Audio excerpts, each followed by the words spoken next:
કીર્તિને બધા જ ઓળખે છે.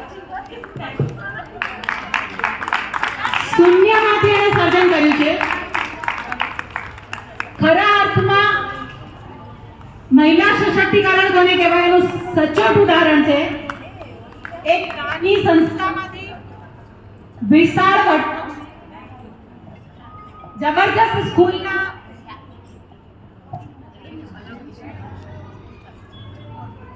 એક નાની શિક્ષિક કહેવાથી આખી સંસ્થાની